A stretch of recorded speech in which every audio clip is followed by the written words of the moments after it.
Bé, bona tarda. Anem a seguir amb la jornada aquesta d'estudi repensant el govern local cap a la fi de la uniformitat. Jo moderaré aquesta sessió de tarda i jo per començar molt ràpidament volia referir-me precisament a uns adjectius que ha pronunciat aquest matí el Tomàs Font, que crec que reflecteixen perfectament el sentit i, diguéssim, l'orientació de la jornada. Has parlat de matèria de règim local, he apuntat una normativa, un règim jurídic rígid, uniforme, estàtic, i que cal, diguéssim, orientar-lo, reflexionar-lo, estudiar-lo respecte de la diversitat, flexibilitat, dinamisme. Jo crec que aquests 6 adjectius reflecteixen perfectament la valoració potser de l'ordenament jurídic en l'àmbit local i la necessitat de reflexionar respecte d'aquest element de diversitat, flexibilitat i dinamisme. I enllaçant amb això, penso que les intervencions que tenim aquesta tarda apunten perfectament cap a aquest àmbit de reflexió. En primer lloc, en un primer bloc, parlarem de les intervencions, aniran referides, diguéssim, o models organitzatius diferenciats o bé a realitats de l'àmbit local que requereixen també respostes diferenciades. En primer lloc, el senyor Ricardo Rivero parlarà de la possibilitat que els petits municipis tinguin un estatut propi i posteriorment el senyor Ramon Galindo parlarà de les entitats municipals descentralitzades. Farem un col·loqui i tot seguit el senyor Joaquim Solés parlarà dels aspectes relatius del finançament. Molt ràpidament, una presentació dels dos primers ponents. El senyor Ricardo Rivero és catedràtic de Dret Administratiu de la Universitat de Salamanca, de la qual és rector, doctor honoris causa per diverses universitats i té nombroses publicacions, que tampoc ara faré pas la relació, moltes d'elles situades en l'àmbit local. En segon lloc parlarà en aquest primer bloc d'intervencions el senyor Ramon Galindo, professor lector de Dret Administratiu de la Universitat Oberta de Catalunya i també professor associat de Dret Administratiu de la Universitat de Barcelona. És membre de l'Observatori de Dret Públic de Barcelona i, entre altres, mèrits en el seu currículum, podríem destacar que va rebre un premi l'any 2013 del Centre d'Estudis Municipals i de Cooperació Internacional relacionat amb l'àmbit local. També té diverses publicacions relacionades amb l'àmbit local. Ja sense més dilacions, cediria la paraula al doctor Ricardo Rivero. Quan vulgui. Muchas gracias. Buenas tardes. Quiero comenzar agradeciendo al Instituto de Estudios del Autogobierno, representado en su director, el profesor Joan Ridao, esta invitación. También al coordinador, el profesor Tomàs Font, admirado experto en el régimen local, hace tantos años maestro en este área del derecho administrativo de muchos de quienes seguimos investigando en la problemática del régimen jurídico de los municipios y todas las entidades locales. También celebrar el poder compartir impresiones con expertos, con personas bien conocedoras de la realidad local, el resto de los ponentes de la mesa y en un lugar tan apropiado donde se toman decisiones que van a influir en el futuro de las entidades locales, en Cataluña, en un momento en el que también hay un compromiso de aprobación de un estatuto de los pequeños municipios. A este me voy a referir, voy a centrar mi intervención en el anteproyecto que ya se ha circulado desde el Ministerio en Madrid y sus propósitos y adecuación a las demandas y necesidades del mundo local. Seguiré el título que se me ha asignado dentro del programa general del curso, sobre la uniformidad o la heterogeneidad de los regímenes locales, comenzando por el reconocimiento de mi posición de municipalista pragmático, fabiano, me gusta decir, ¿no? Progresivamente pragmático y ferviente creyente en la necesidad de asimetrías en los regímenes jurídicos, ¿no? Tanto a nivel territorial como a nivel dimensional, porque tenemos muchas realidades locales en el territorio y cada una de ellas necesita normas propias, específicas, que respondan a lo que la población y los gestores locales pidan. He estructurado mi ponencia en 4 apartados para ser adecuado en el tiempo también. En primer lugar, voy a hacer un recordatorio de la historia, de la peculiaridad de los pequeños municipios, porque parece que estemos en fin, descubriendo el agua caliente cada cierto tiempo, ¿no? O el Mediterráneo, suele decirse, ¿no? Hay un tanto de adanismo en este tema del Estatuto de los Pequeños Municipios. Después señalaré que no estamos en una situación en la que el régimen local sea uniforme, precisamente, sino que ya hay muchas peculiaridades que se pueden aprovechar y explotar.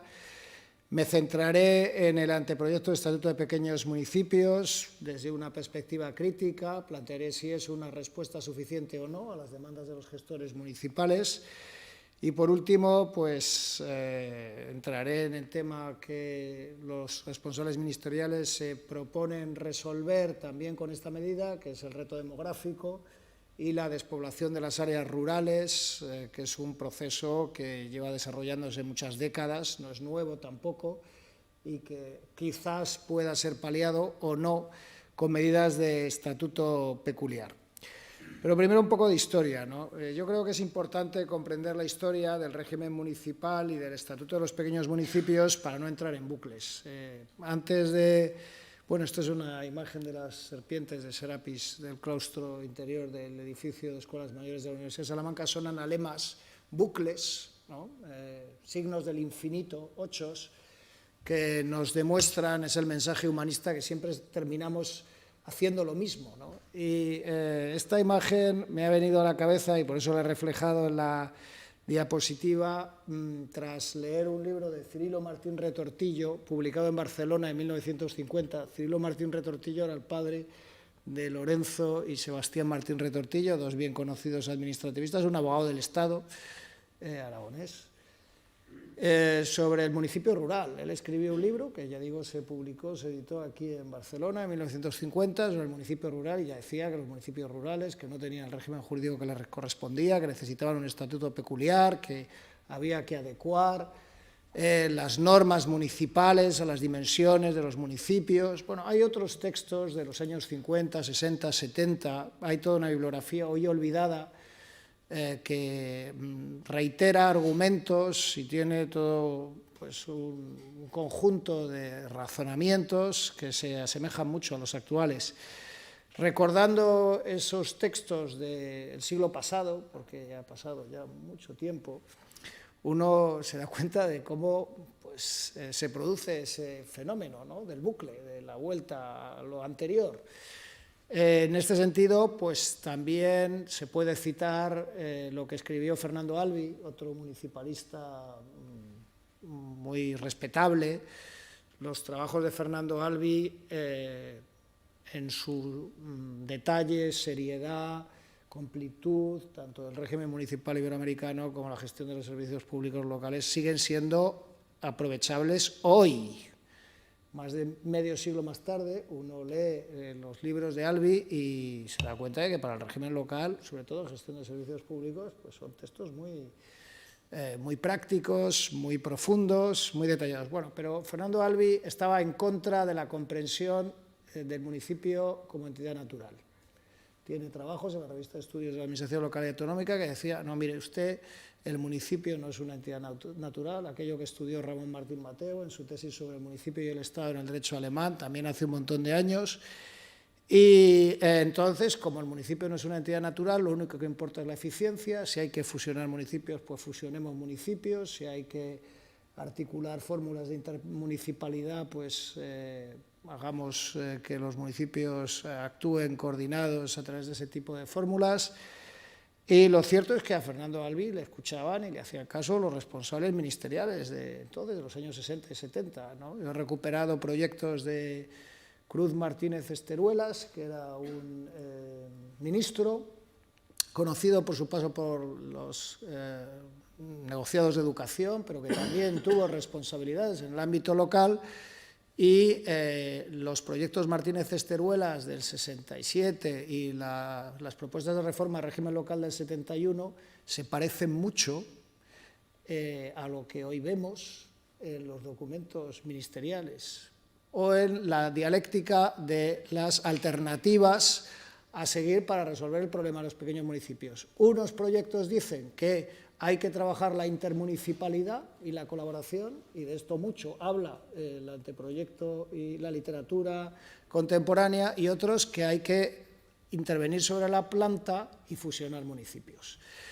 Y son dos de las modalidades de intervención sobre el problema, la problemática de los pequeños municipios y su menor capacidad de prestación de servicios. Entonces, quizás deberíamos pensar por qué todas esas propuestas que ya hicieron en los años 60 o 70 no se pudieron llevar a estos últimos términos. Yo soy voy a provocar, ¿no? Yo defiendo la concepción naturalista del municipio. Esto pues, es muy racional, muy romántico, muy probablemente discutible, pero quiero confesar mi posición. No estoy del lado de Fernando Albi, aunque le respeto sobremanera en su posicionamiento científico. Creo que el municipio tiene una razón de ser en sí misma, que intervenir sobre él con una escuadra y un cartabón para conseguir escalas de eficiencia es un error en una política por sus consecuencias sociológicas, culturales y de otro orden, pero esta es una posición que es controvertida y puede, ya digo, ser cuestionada por muchas razones, pero conviene confesar en dónde está uno para que pues, los sesgos y los prejuicios que evidencia el razonamiento pues, se comprendan desde el principio. Entonces, yo creo que cualquier operación racionalizadora sobre la planta va a producir resultados contraproducentes sobre los objetivos pretendidos, y que las fórmulas de intermunicipalidad, y ahora proyecto mi crítica sobre las propuestas Martínez Esteruelas, para que nadie se sienta aludido, pues tienen unas capacidades de resolución de necesidades acotadas, es decir, no resuelven todo. Pero hay que recordar la historia y lo que ya no ha funcionado antes para no volver a incurrir en los mismos errores. Por otro lado, nuestro régimen local, y esto es algo que hay que celebrar y ha sido un progreso, obviamente el régimen local ha mejorado mucho desde los años 60 o 70 del pasado siglo, es un régimen local democrático, esto es lo más importante de todo, la legitimidad democrática, y por esa razón precisamente no deberían volver a plantearse intervenciones que sí se podían defender y aún así fracasaron en contextos autocráticos. Bien, los gobiernos locales son democráticos, los gobiernos locales gestionan en un contexto descentralizado de políticas públicas, y eso me parece también un progreso sobresaliente. Y, en fin, la interiorización de la competencia del régimen local como consecuencia de las versiones más avanzadas de los estatutos de autonomía, pues abre unos márgenes de intervención de las autoridades autonómicas que permiten adaptar a las necesidades de cada territorio las normas aplicables. Yo mismo he estudiado, dirigido, pues hice el primer comentario de la Ley de Régimen Local de Castilla y León en el año 1998 y he dirigido el Manual de Derecho Local, de Régimen Local de la comunidad autónoma en la que trabajo, con lo cual estos son también confesiones doctrinales, científicas de mi creencia en la ventaja que tiene pues, el margen autonómico en la intervención contrauniformizadora del régimen local. Pero más allá de esa cuestión que representó en su día un cambio sustantivo y disputado dentro de la doctrina también con partidarios y detractores de la interiorización de la competencia, está la cuestión de que la ley de bases, el derecho básico, el régimen local básico, también contempla adaptaciones dimensionales, cosa que no hacen todos los derechos comparados. Comentábamos antes en el almuerzo con el profesor Tomás Font, yo no he podido repasarlos todos. Sé que los franceses han avanzado en una consideración, sobre todo de los municipios de montaña. En la última normativa británica de régimen local no encuentro muchas consideraciones por tamaño, pero el derecho local básico siempre ha diferenciado entre municipios por sus dimensiones poblacionales, en la prestación de servicios mínimos obligatorios, en la estructura organizativa más simple para los pequeños municipios, en las cuestiones de personal, especialmente en el régimen de los habilitados, en aspectos de contabilidad, en aspectos de contratación, no lo suficiente. Es decir, el régimen distinto no es todo el que los gestores locales razonablemente desearían. Pero la pregunta que formulo aquí es, ¿esto es un problema del régimen local o es otra disfunción del derecho administrativo? Porque es posible, yo utilizo la metáfora del traje, ¿no?, que después de la pandemia viene muy al caso porque tras tantos meses en pijama, ¿verdad?, digo, no, es que volver a ponerse el traje pues cuesta, entre otras cosas porque pues normalmente el pijama favorece unas holguras.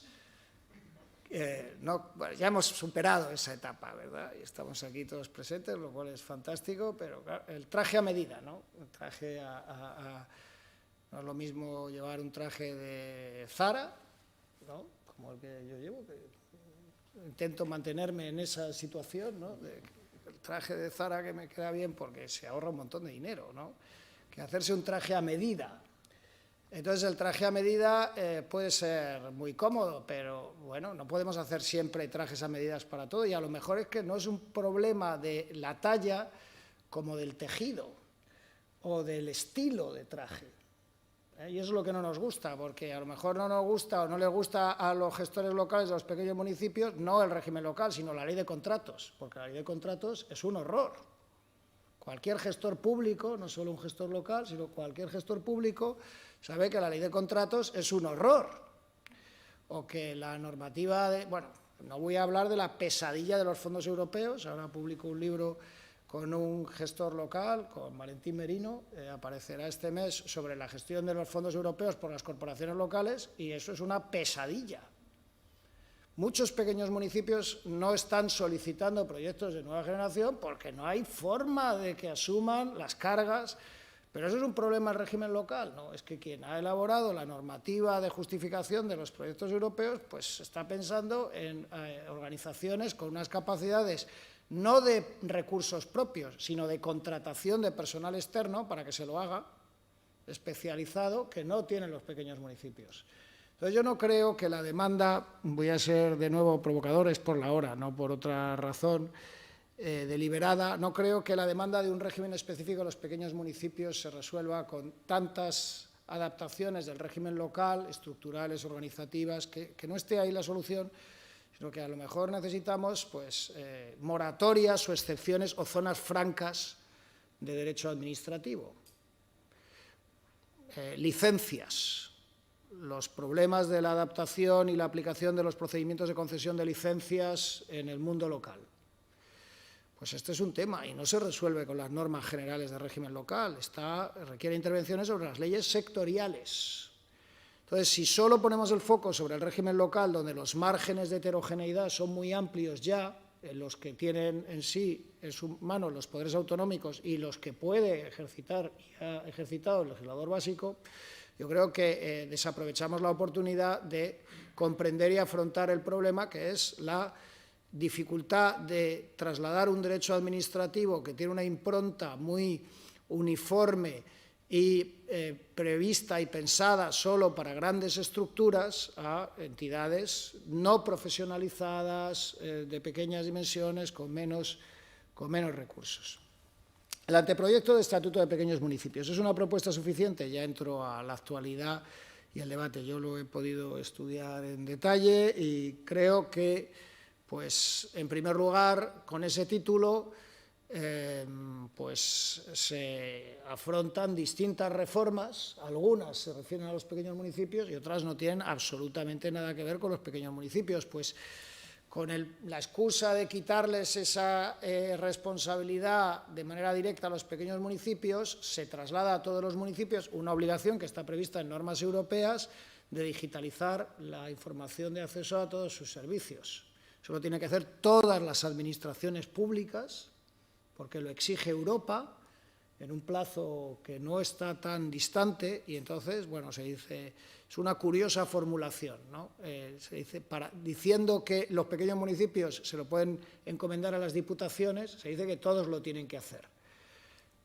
Como hay que ponerle el rótulo, porque es el compromiso político de estatuto de pequeño municipio, pues se incorporan medidas organizativas de grupos políticos, medidas que tienen que ver con otros aspectos del régimen local.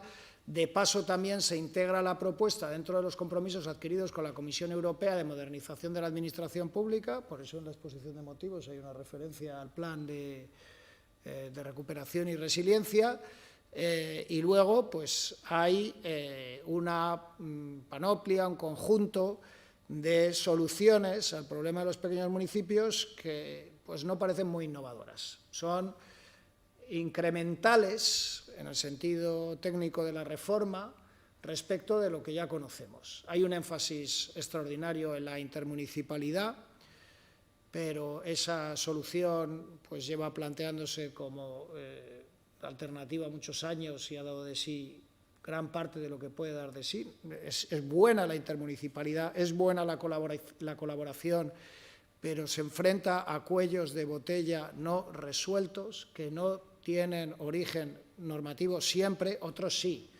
Por ejemplo, la responsabilidad solidaria en la solicitud de los proyectos del plan de recuperación entre municipios no favorece precisamente la intermunicipalidad en esas alianzas, pero, en fin, la compra pública conjunta, que hubiera podido ser una, y por cierto que tiene experiencias, de las pocas experiencias exitosas se han dado aquí en Cataluña, pero son muy pocas, ¿no? La compra agrupada o la compra pública conjunta, que hubiera generado algunos de los efectos en clave de eficiencia económica o de especialización de la colaboración intermunicipal, ha continuado inédita. Cada responsable local prefiere muchas veces tomar las decisiones sobre sus propios recursos, gestionar, conseguir los resultados y los retornos sociales, políticos, de imagen, bueno, de prioridades, en último término, porque la compra pública es estratégica a través de la gestión de sus propios contratos en lugar de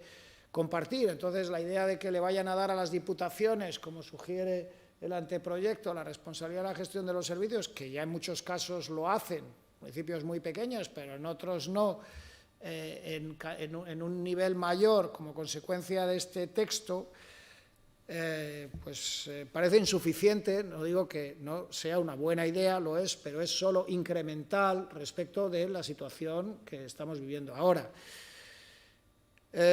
Bueno, además el debate sobre las diputaciones, que en su día se abrió, ya se ha zanjado. Los gobiernos locales intermedios se consideran imprescindibles desde el punto de vista del respaldo, el apoyo a los pequeños municipios. Yo creo en los gobiernos locales intermedios.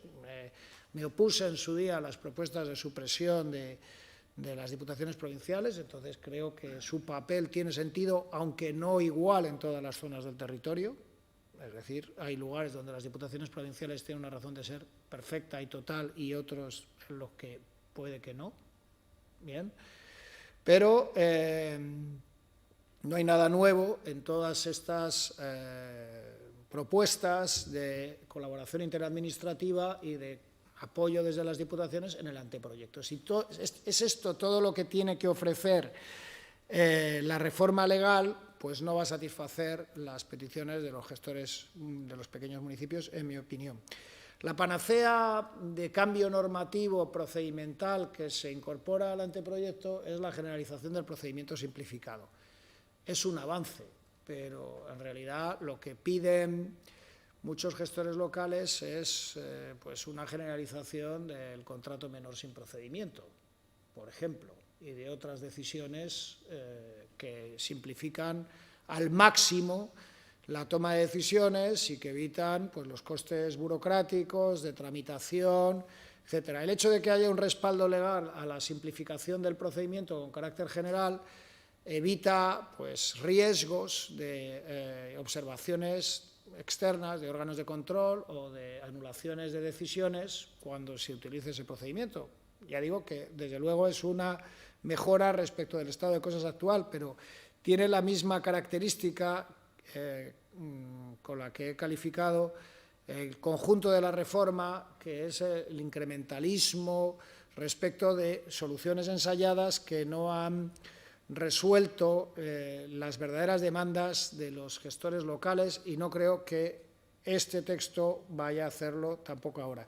Y esto es un problema, desde mi punto de vista, como pueden serlo otras reformas legales, antes, en el pasado, en el presente y en el futuro, porque si se suscita una expectativa de que va a haber un estatuto de los pequeños municipios, como se ha levantado con las declaraciones de las autoridades ministeriales y gubernamentales, se dice, vamos a aprobar un estatuto de los pequeños municipios para que los pequeños municipios tengan la vida más fácil, la gestión administrativa más fácil, y luego esa expectativa se traduce en más de lo mismo o un poquito más de lo mismo, pues la percepción que van a tener los gestores locales es que sus demandas no han sido satisfechas. Y esto es un problema no solo jurídico, sino un problema de orden pues sociológico, porque ahondará en la situación grave que se está viviendo, en mi opinión, desde mi perspectiva, aunque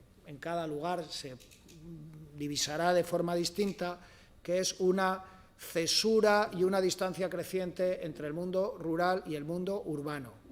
Una cesura sociológica, cultural, que tiene derivadas mucho más preocupantes de medio y largo plazo, y de la que puede que veamos consecuencias de las que después nos arrepintamos, porque si hay un distanciamiento total de las personas que viven en los pequeños municipios en su manera de interpretar la realidad política y jurídica, no me refiero solo al gobierno de los municipios, me refiero a cuestiones como las políticas de lucha contra el cambio climático, me refiero a las políticas que tienen que ver con las intervenciones sobre los sectores agroalimentarios.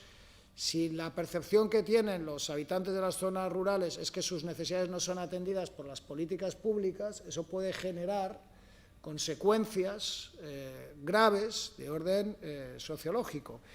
Y el problema es que los fines del Estatuto de los Pequeños Municipios no se corresponden, en mi opinión, termino con esto para no consumir más tiempo del que me corresponde y dar lugar también al coloquio, que creo que siempre es lo más enriquecedor, los fines no se corresponden con los medios. Primero hay que tener claro, pues como en el chiste que cuentan los sorianos, ¿no?, del que va a buscar setas y se encuentra un roles y dice, pero bueno, ¿vamos a setas o vamos a roles? ¿No? Si vamos a setas, vamos a setas, ¿no? Bueno, obviamente pues el roles no está mal, pero ¿de qué se trata? ¿Qué es lo que quiere el Estatuto del Pequeño Municipio? Y aquí hay en mi opinión, hay un cierto confusionismo. El problema es que para lo que debería ser el Estatuto del Pequeño Municipio no es lo que leen e interpretan quienes hacen las normas, porque las normas terminan redactándolas expertos, pero son expertos en régimen local, no expertos en pequeños municipios. Porque para ser experto en pequeños municipios hay que vivir en un pueblo, no ser experto en régimen local. Bien. Y esto es lo que decían Fariñas, que era un gallego que escribía en los 70 sobre los pequeños municipios, esto es lo que decía también Cirilo Martín Retortillo, hay que vivir en el pueblo, hay que ver qué problemas da la gestión de la subvención, la gestión del PLANET, la gestión del Fondo Europeo, la contratación de la gente, el contrato menor, la obra, y da igual que uno se haya leído 200 tratados de derecho municipal, eso no vale para nada más que para complicarlo. Lo que sí es importante es tener claro para qué se hace esto, y esto se hace para evitar que el mundo rural se sienta desconsiderado, desatendido, y entonces cada vez menos gente quiera vivir allí. ¿bien? Porque se ha vinculado al reto demográfico. Y si queremos hacer esto, los fines son reto demográfico, calidad de vida en el mundo rural, gestión administrativa. Si lo hacemos por eficiencia y ahorro de costes, entonces las intervenciones de planta y la intermunicipalidad son las soluciones técnicas ensayadas y practicadas en otros lugares y en otros momentos con buenos resultados. Pero eso es lo que hizo la ley de racionalización hasta un punto, hasta donde le dejaron hacer. Si estamos haciendo una ley de racionalización un poco disfrazada, diciendo que los objetivos son otros, pero con las mismas herramientas, intermunicipalidad y énfasis en las diputaciones, eso ya se hizo en el 2013. Y generó mucho ruido. Si lo que queremos es que la gente viva mejor en los pueblos, entonces hay que hacer otras cosas. Hace falta hablar de fiscalidad diferenciada, porque la despoblación solo se ha combatido seriamente en el panorama comparado con lógica de zona franca y beneficios fiscales e incentivos, no con estatutos de que vas a utilizar el procedimiento simplificado en la tramitación administrativa o que en lugar de tener 5 concejales tienes 3. Eso no sirve para luchar contra la despoblación ni hace que la gente viva mejor.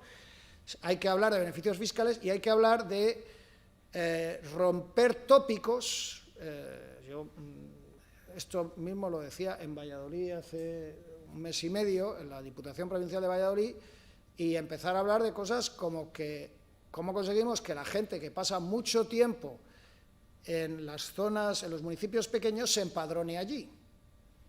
Bueno, porque los demógrafos pues empiezan a hablar que es la inmigración, eso también tiene sus problemas de gestión, pero lo que necesitan muchos pequeños municipios es que mucha gente que pasa mucho tiempo allí se empadrone.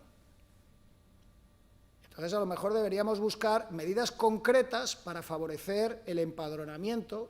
Pues hay una medida que es pues, el impuesto de circulación de vehículos, que hace que se empadrone más gente que todos los proyectos juntos de estatuto de pequeño municipio, en la práctica. Y lo saben los alcaldes y las alcaldesas. Una rebaja fiscal produce un efecto sobre el empadronamiento o una ventaja en el acceso a un servicio, produce un efecto sobre el empadronamiento mayor que modificaciones en la legislación de contratos o en aspectos organizativos del régimen local. ¿Se trata de reducir costes? Pues eliminación, fusión de municipios, planta, intermunicipalidad. ¿Se trata de fijar población? Se trata de que no se pierda, porque acrecentar la población solo podría hacerse con una serie de cambios en la regulación que es restrictiva de ciertas instalaciones industriales, agropecuarias y mineras que generan una gran controversia. Pero eso también hay que decirlo. ¿Podría crecer la población en las zonas rurales? Sí, pero tendría que ser posible la actividad minera. Y la actividad minera pues, es imposible. Tendría que ser posible determinadas formas de actividad agropecuaria que están muy restringidas. Pero ese tipo de inversiones sí generarían crecimiento de población. Yo creo que de lo que se trata, para enfocar bien el objetivo, el fin, es de que los habitantes de los pequeños municipios se sientan bien tratados. Y si ese es el objetivo, que los habitantes de los pequeños municipios se sientan bien tratados y sus alcaldes y alcaldesas, concejales y concejalas, puedan hacer lo que quieren hacer para que su gente se sienta bien tratada, el anteproyecto de ley que está manejando el Ministerio sirve para muy poco. Pero claro, si no se sabe de qué se trata y para qué se quiere aprobar un estatuto del pequeño municipio, es muy difícil que salga bien. Yo paso muchos meses al año en una pedanía, que no es ni siquiera municipio, en medio de la tierra de campos, y leo y paseo y tal, y yo creo que allí la gente no quiere que vaya mucha más gente, ni quiere que le cambien la ley de contratos, lo que quieren es que no los machaquen. Solo con dejarlos tranquilos se quedarían contentos. Entonces, si el estatuto del pequeño municipio encima se lo van a tener que estudiar y después de leérselo y preocuparse y decir, a ver qué trae esto, llegan a la conclusión de que les han engañado y que lo último que les dicen es que se vayan a la Diputación a pedir ayuda, pues para ese viaje no hacía falta alforja ninguna. Porque la gente ya está muy cansada, y la gente en los pueblos, con más razón, está muy cansada de que les engañen. Como soy partidario de la concepción natural del municipio y de la tradición y de lo clásico, pues he querido terminar con este recuerdo de Joan Margarit, ¿no?, a quien pude conocer porque le dimos un premio de poesía que patrocina la universidad a la que sirvo, y me parece que son palabras preciosas que recuerdan la importancia de nuestra tradición, nuestra lengua, lo que llevamos dentro, los pueblos en los que muchos hemos pasado nuestra infancia y que no queremos que nos los cambien mucho, pero tampoco queremos que desaparezcan. No se trata de que se incremente la población, sino que no se pierda.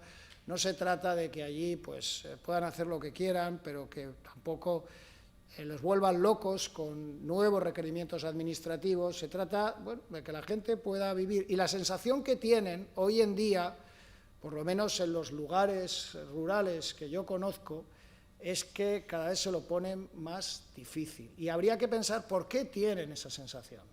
¿Por qué tienen esa sensación? Cuando uno habla con un técnico superior de la Administración del Estado, de un ministerio en Madrid, o con alguno de los redactores de estos anteproyectos, percibe inmediatamente su total desconocimiento de los pequeños municipios. Y por ahí hay que empezar. Nada, muchas gracias.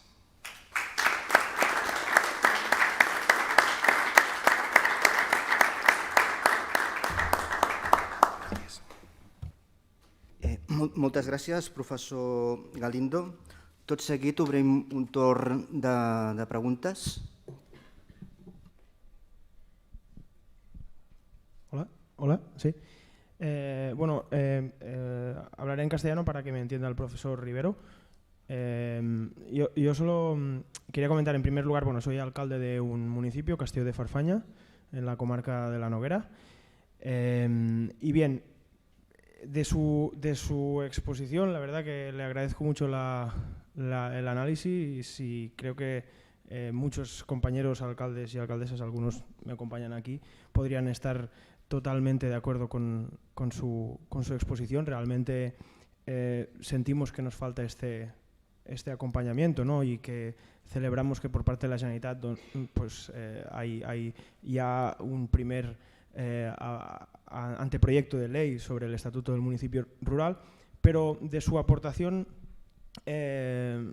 no me llevo esta idea de que si se están haciendo leyes, ¿no?, que teóricamente deben preservar o cambiar al menos la estructura administrativa de la administración local o la estructura organizativa, que esas leyes deben hacerse, yo creo que, no sé si con participación de los municipios rurales o no sé de qué manera, es decir, podemos conseguir que no se produzca lo que ha explicado usted en la intervención, ¿no?, que el alto funcionario, el técnico, el que redacta las leyes es muy docto en leyes, pero es totalmente incapaz de conocer la realidad del territorio y puede terminar quedando una ley que sea papel mojado, es decir, que sea más de lo mismo, como usted bien expresaba, ¿no?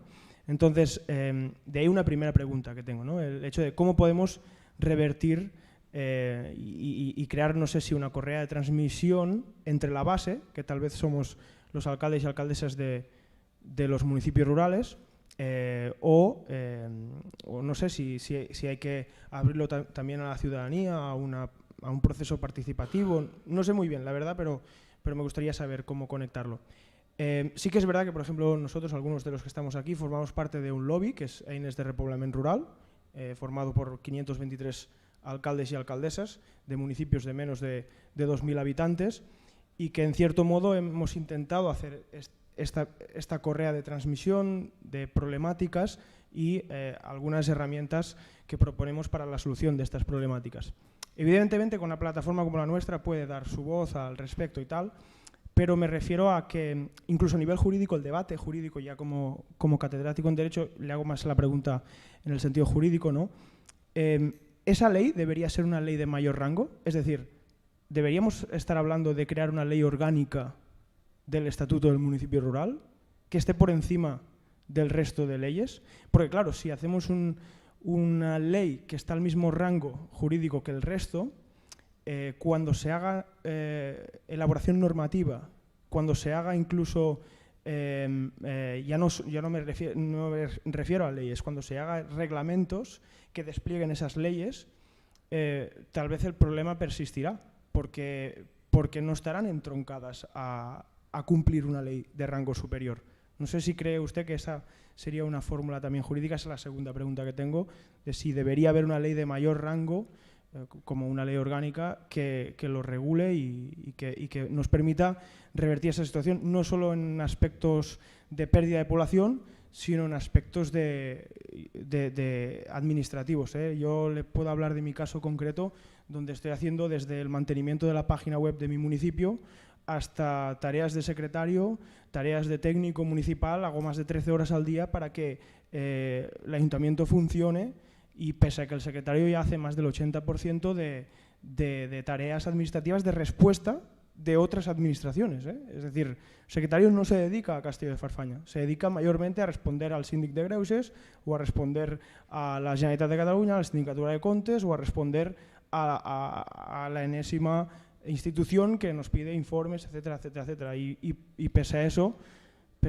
pues seguimos tirando adelante, ¿no? Pero me refiero que hay que cambiar el sistema y hay que buscar la fórmula de cambiarla de una forma participativa, creo, y de una forma en la que nos replanteemos incluso el rango de la ley que debe salir de ahí. No sé si usted me puede responder a esas dos preguntas.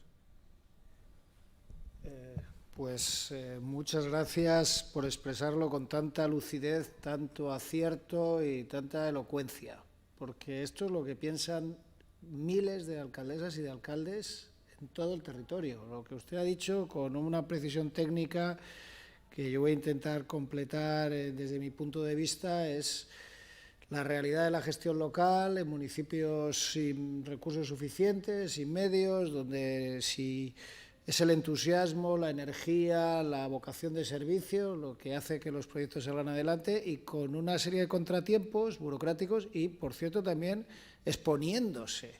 Pero claro, como todo se hace así, desde el voluntarismo entusiasta bien intencionado, pues de repente, pero claro, el contexto de una eventual oposición política está esperando que uno se tropiece o poner la zancadilla, que cometa cualquier pequeña irregularidad formal, y encima de haber dedicado todas esas horas y de haber sacado adelante a las necesidades de los vecinos, encima le meten en un lío.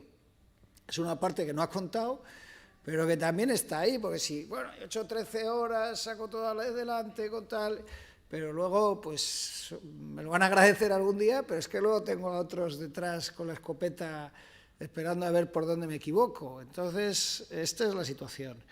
Ha planteado, tal y como yo lo he entendido, dos cuestiones. Una, el rango de la norma, que esa es pues, delicada, y la técnica a seguir para que la ley salga bien, ¿no?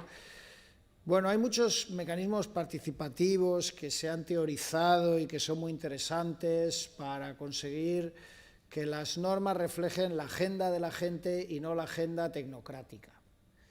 Esto está muy estudiado en la literatura.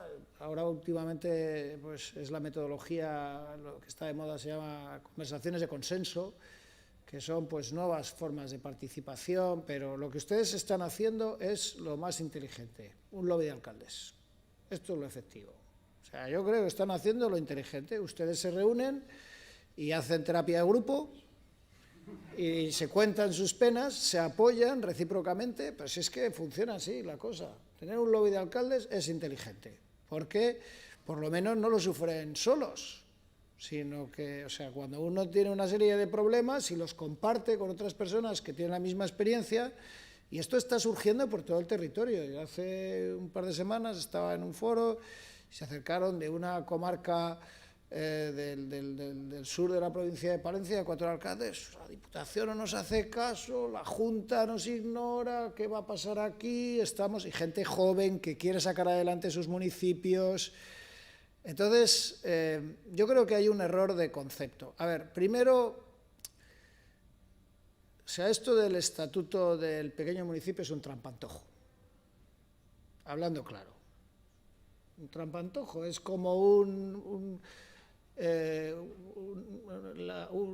señuelo, ¿no? Es una cosa que es aparente, pero que no les va a dar gran cosa. Por lo menos el anteproyecto que está manejando el Ministerio a mí me parece ilusorio, insuficiente, insatisfactorio. Yo creo que lo que necesitan los pequeños municipios es que empiecen a quitarles piedras del camino. Entonces, que la agenda política tecnocrática vaya por un lado, y si los políticos quieren aprobar, porque lo tienen en cartera y además lo han comprometido con las instituciones europeas dentro del programa de modernización de las administraciones públicas, que aprueben su estatuto, pero ustedes fijen, yo lo que propondría es que ustedes identificaran, que seguro que lo están haciendo, cosas que les molestan y que se las deroguen. O sea, yo no abogaría solo ni principalmente porque les saquen nuevas leyes, sino porque les deroguen cosas que les molestan. Porque hay cosas que son muy molestas y que deberían derogarse o excepcionarse. Yo creo que la lógica de zona franca en el pequeño municipio rural es imprescindible para hacer la vida más cómoda a los gestores. O sea, que haya reglas que no rijan en el ámbito municipal. Reglas procedimentales, reglas... Esto en parte ya se hizo con contabilidad, con contratos, pero que más que un nuevo estatuto, porque es una nueva ley que hay que estudiársela, que hay que adaptar, al final, en lugar de quitarles trabajo, les van a poner trabajo adicional, porque la adecuación a un nuevo marco normativo, aunque sea un nuevo traje, a lo mejor está más a la medida de uno, pero al principio siempre es incómodo. Entonces, si hay prendas o normas que les están perjudicando, yo identificaría esas piezas a eliminar del ordenamiento aplicable y le diría al legislador competente, oiga, esto nos está haciendo mucho daño y quítenoslo. Y luego, cuando hubiera olvidos, por ejemplo, el Real Decreto Ley de los fondos europeos contempla que todo el mundo pueda contratar personal adicional para la gestión de los fondos y se olvida de las entidades locales. Digo, oiga, que se han olvidado ustedes. Claro, es que luego las federaciones de municipios y provincias, bueno, me voy a reservar mi opinión, ¿vale? Porque es que yo no veo que hagan gran cosa. Seguro que hacen cosas, pero yo desde luego no veo que sirvan para gran cosa. Porque claro, se han convertido en parte del esquema tecnocrático de toma de decisiones. Bueno, igual esto es muy políticamente incorrecto, pero yo es lo que veo. Creo que tendrían una gran utilidad, serían el lobby. Pero bueno, para que vean que pues, es como la CRUE. Que vean que no solo hablo de lo suyo, ¿no? Yo si quiero conseguir un objetivo de algo que me afecta, pues lo trabajo yo, o me concierto con una serie de compañeros y compañeras que piensan que tienen el mismo problema que yo e intentamos presionar juntos, lo que ustedes están haciendo. Esta es la vía, están siguiendo un camino inteligente. Luego, lo de la ley orgánica, claro, la ley orgánica tiene unas condiciones de contorno constitucional, de aprobación, pero también una jurisprudencia del Tribunal Constitucional que sería tan prolijo recordar aquí que igual no es... A ver, yo creo que hay una norma que es una ley orgánica, pero es mucho más que una ley orgánica, que se llama Estatuto de Autonomía, que además aquí pues tiene un relieve en este lugar, hay que pronunciar esas palabras con todo el significado que tienen, ¿no? Entonces, la Carta de Naturaleza cuasi constitucional de los municipios en función de sus dimensiones puede blindarse. Y luego hay estatutos de autonomía que son pues muy activos en su vocación institucional plena y que por tanto pueden reflejar esa apuesta por los municipios diferencial. Pero claro, es que entramos en un tema... Como aquí hay tantas opiniones y la defensa del municipio como entidad natural es un reducto histórico minoritario, porque la mayor parte de los expertos están en la intermunicipalidad y después de lo de Extremadura animadísimos con lo de las fusiones, ¿no? Porque ha salido una vez bien, ¿no? Entonces dice, no, a lo mejor esto es posible y algo que ya se había... Bueno, y yo no estoy en contra de las fusiones, lo que estoy es en contra de que se intente obligar a nadie a que se fusione, porque eso sale mal. Si de repente pues, dos municipios se quieren fusionar y eso sale bien, como ha salido en Extremadura, pues fantástico. Pero hacerlo desde arriba, desde las instancias centrales y tal, me parece muy peligroso. Pero el problema es que hay que creerse en la concepción, hay que creer en la concepción del municipio como una entidad, y yo creo que sí tiene sentido, porque, a ver, ustedes no solo están protegiendo los intereses, prestando servicios a los ciudadanos, ustedes están protegiendo el territorio. Si ustedes desaparecen, una generación joven, que puede ser la última, de alcaldesas y alcaldes de menos de 50 años, si ustedes se cansan, el territorio lo van a ocupar personas no identificadas con sus valores, personas o organizaciones desaprensivas, o no lo va a ocupar nadie y luego pues va a ser redescubierto, personas que no van a estar allí, porque la tendencia demográfica no les da a ustedes mucha expectativa de relevo. Bien, qué suerte que dispongan muchas zonas del territorio de una generación de alcaldes de menos de 50 años y alcaldesas de menos de 50 años que todavía tienen ganas de tirar.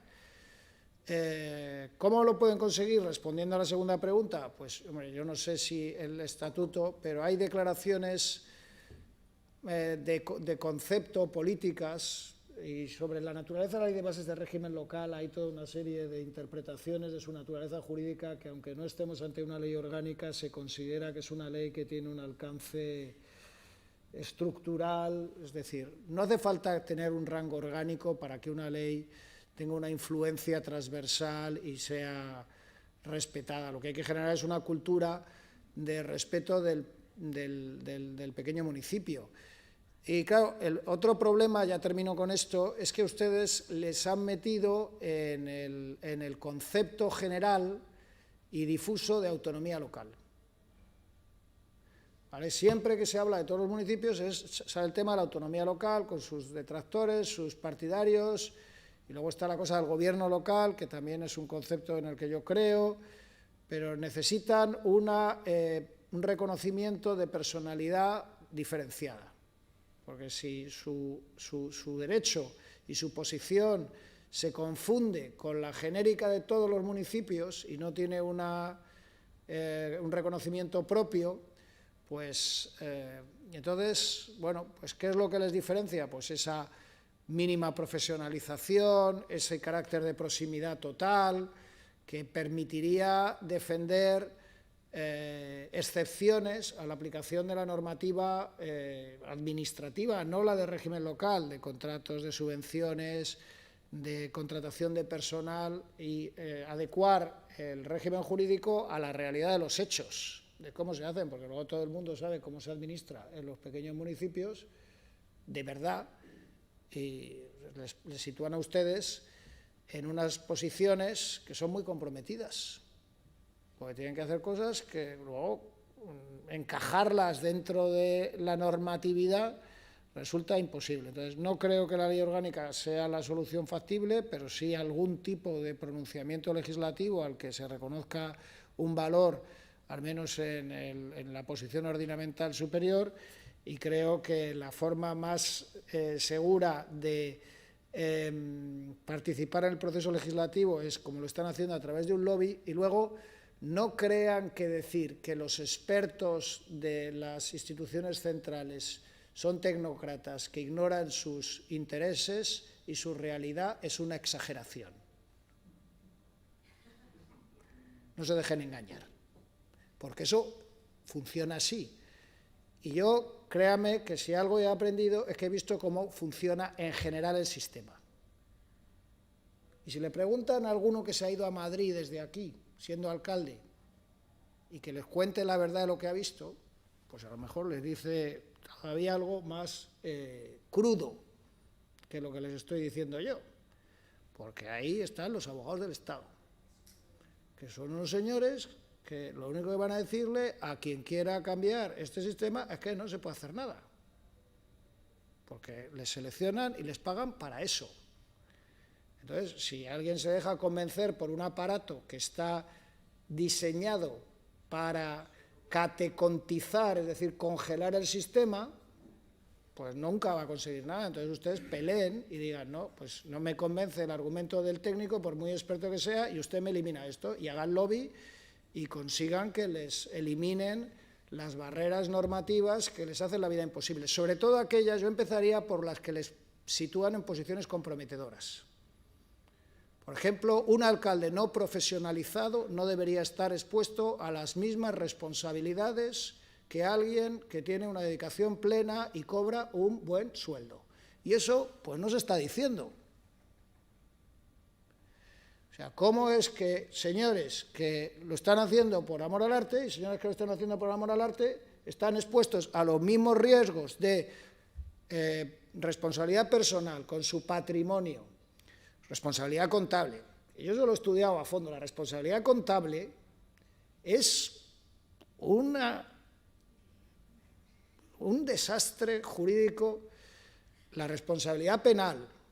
Escribí un libro hace 2 años sobre las responsabilidades personales de las autoridades y cargos públicos y me preocupaban las situaciones de los cargos locales, porque hay personas que se encuentran en situaciones absolutamente disparatadas, sin comerlo ni beberlo, sin haberse beneficiado y habiendo actuado de buena fe, porque la responsabilidad contable, que debería estar basada en la intencionalidad, nunca se valora así. Entonces, si quieren empezar por...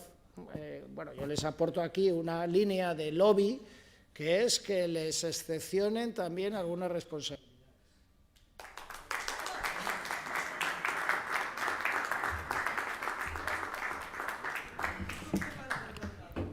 Bé, a aquestes alçades anem malament de temps. Si hi ha alguna altra intervenció més, pregaria que sigui el més sintètic possible, tant la qüestió a plantejar com la resposta per part dels membres de la taula.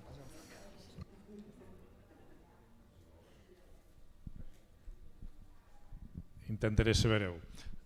Señor Rivero, yo creo, soy Jaume Gilabert, un alcalde de un municipio de 650 habitantes con 2 núcleos poblacionales y evidentemente también del grupo de INES de Repoblament Rural, este lobby que comentaba el compañero Omar. Todo lo que usted ha dicho, todo lo suscribimos al 100%, absolutamente todo.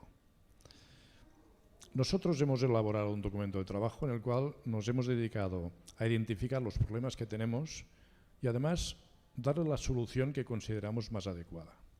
Y hemos llegado tristemente a la conclusión, leyendo el documento, que la gran mayoría de los problemas que tenemos son decisiones administrativas o burocráticas, que no son económicas de inversiones, lo cual todavía es más triste. No es una cuestión de dinero, es de decisión técnica o política.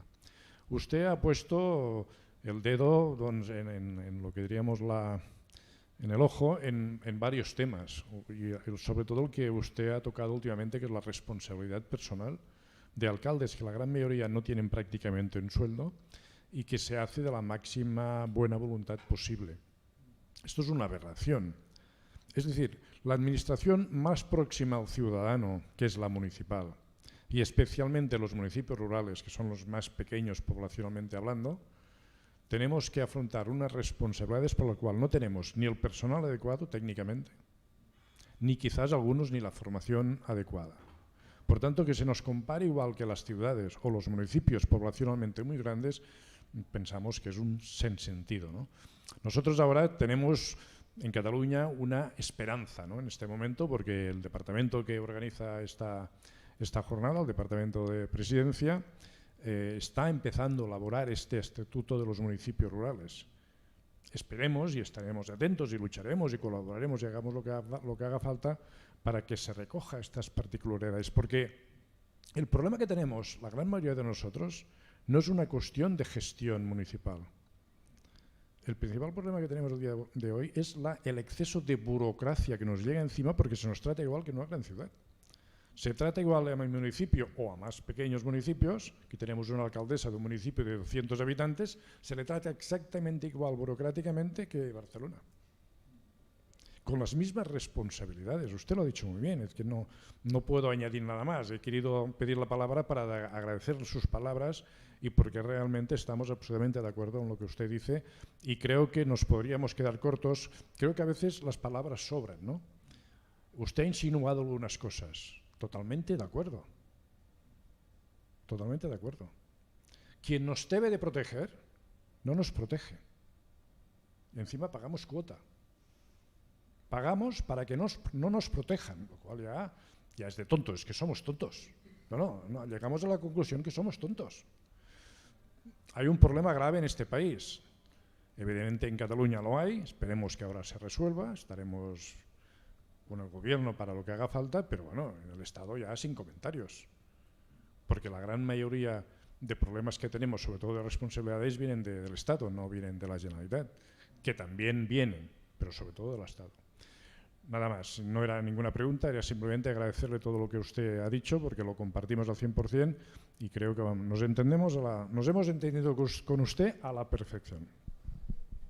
Bueno, muchas gracias. Yo la verdad tengo conexión con el mundo, con los pequeños municipios y solo intento reflejar lo que me cuentan compañeros suyos en otros lugares. Sí tengo que decir que me parece más operativa un estatuto del pequeño municipio en el nivel de cada comunidad autónoma que un texto básico estatal. La verdad, y para lo que se ha presentado hasta ahora, que no hay gran cosa, trabajar en el nivel de la comunidad autónoma es un acierto. Que a ustedes les reconozcan también, que les hagan un estatuto del cargo del alcalde o de los concejales y concejales, es un estatuto ad hoc que podría ser relevante, pero claro, el problema de las responsabilidades contables, por ejemplo, que con los fondos europeos se pueden extremar, yo estoy muy preocupado con eso, porque los fondos europeos no son solo un problema de gestión, son los expedientes de reintegro. Entonces ustedes consiguen una financiación, lo ejecutan, luego van a venir los holandeses y van a querer apretar para que se devuelva y entonces hay un expediente de reintegro y le toca a un municipio que ha recibido, no sé, 70.000 euros, pues devolverlos dentro de 4 años. Y a lo mejor ya no está el mismo alcalde y está otro que le quiere fastidiar. Y ustedes ya no hicieron lo que... ¿no? Entonces blindar ese tipo de cosas es muy importante para no disuadir y además es que la energía que se percibe en muchas zonas de personas con ganas de sacar adelante, que hay un canto de reivindicación en este momento que es muy esperanzador, ¿no? Pero que no, entonces yo creo que es un acierto del Gobierno de Cataluña trabajar en el nivel de la ley autonómica. Y no esperar a lo que haga el Estado, porque pues, yo no he querido entrar en la propuesta de Cataluña, me parecía que mi papel era el anteproyecto del Ministerio y es que no les va a resolver la vida, ¿no? Entonces, trabajar aquí como alcaldes... Luego su impresión es la misma que tienen las pymes en las grandes confederaciones empresariales, les pasa lo mismo, que no se sienten representados, que ahí la voz es de las grandes empresas, entonces ellos son la parte débil de la organización, cuantitativamente no tienen el peso suficiente y no les hacen caso, ¿no? Esto pasa en el nivel empresarial.